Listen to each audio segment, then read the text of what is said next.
In all the years James and Carol Spratt have called this place home, all the hours he has spent in this small shed in his backyard, what may be the most important work of his life is about to be revealed. Go ahead in.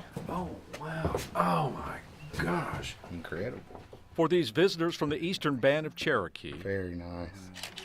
Yes, that's perfect. the culmination of a cultural caravan, a final look before leaving. Good thing it's happened. It takes your breath. If only the man who made it possible could have been here. We all wish he were here. Yeah. But the night before this visit, James Spratt fell seriously ill. He's been a very sick man for a long time. In fact, James Spratt is terminal.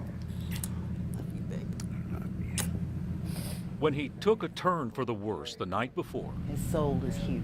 he returned to the hospital where he's been so many times for cancer treatment, the Charles George VA Medical Center. I've already lived beyond my time because of the services of the VA. It is here that the story really begins.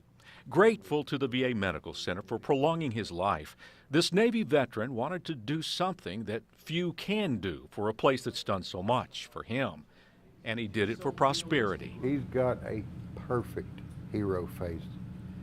The best, I couldn't have invented a better face. He offered to sculpt a likeness of Medal of Honor soldier Charles George into a life-sized forever figure, a statue to be placed right in front of the medical center. This is probably the closest to the face that he was working from. Yes.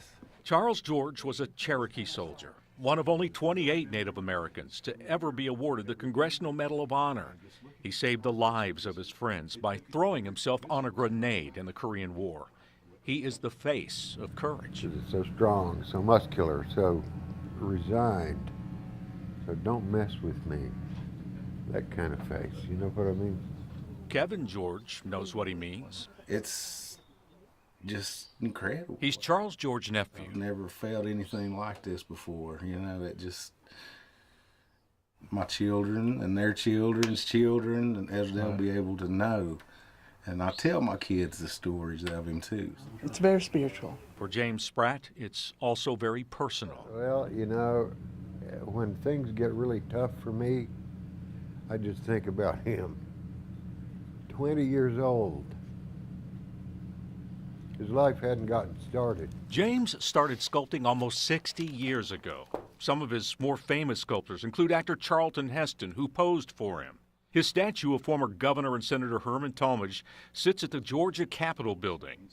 And now in what may be his final work, a like-size likeness of Private First Class, Charles George. Looks real good. You guys really did a good job on it. You can, it just makes you feel life. Like, you know, there's just life there.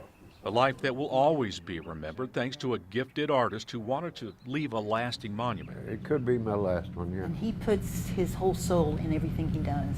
I am nothing if not a sculptor. I've seen him cry.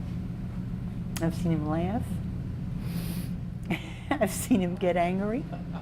And if this is James Spratt's last work of art, It has all come together by divine intervention. the last likeness he molds with divine inspiration in that little shed behind his home. How can I complain? How can I complain? Yeah, I'm glad I got it done.